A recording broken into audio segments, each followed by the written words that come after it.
Under economy, I'd like to focus on poverty, lack of education and knowledge of HIV, AIDS, and misconceptions, political transactions, urbanization, and commercialization of sex. High levels of unemployment and an inadequate welfare system have led to widespread poverty, which renders people more vulnerable to contracting HIV. The daily struggle to simply survive every day overrides concerns of prevention of contracting HIV.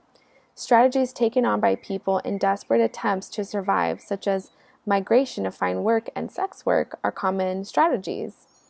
Lack of incentive to value and protect lives and oneself due to the idea of death through violence and disease being so commonplace.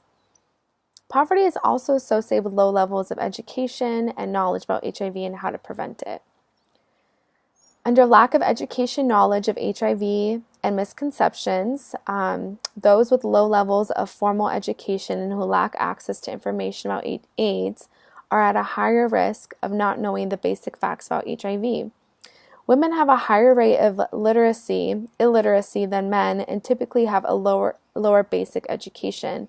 They also don't usually have time to learn because of their household jobs and have limited links with the outside world. Shared misconceptions about HIV and AIDS are the following. The virus can be contracted by sharing food, those infected are recognized by their disease or by their symptoms, and sex with the virgin can cure the disease. Beliefs such as this give people a false sense of their level of risk and contribute to confusion about how HIV is transmitted. Those who do not have knowledge about the disease don't protect themselves because they lack the skills, materials, and support. Political transitions, changes in political parties and transitions have also stunted the progress of fighting HIV and AIDS. Focus changes to migrant labor, the homeland system, the Group Areas Act, and forced removals in South Africa have all contributed to poverty, gender inequality, social instability, and unsafe sexual practices. To and fro migration have been a major factor in spreading HIV. Migrant labor patterns progress because of uneven development and employment opportunities. Another issue with migrant labor are issues associated with separated partners. Single-sex hostels accommodate migrant laborers.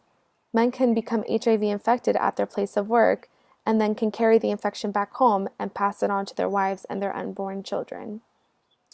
And then refugees fleeing civil unrest also can contribute to the spread of HIV and AIDS. Urbanization and migrant labor expose people to a variety of new cultural influences with the result that traditional and modern values often coexist. Certain traditional values that could serve to protect people from HIV infection, such as abstinence from sex before marriage, are being eroded by cultural modernization. Commercialization of sex, a prominent aspect of Southern African countries and specifically South African country, that undoubtedly contribute to the HIV/AIDS epidemic is that sexuality is frequently seen as a resource that can be used to gain economic benefits.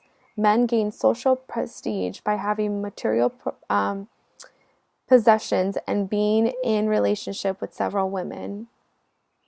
The sexual culture associates sex with gifts. Therefore, there is an industry as well as an incentive for younger women to enter the sex industry.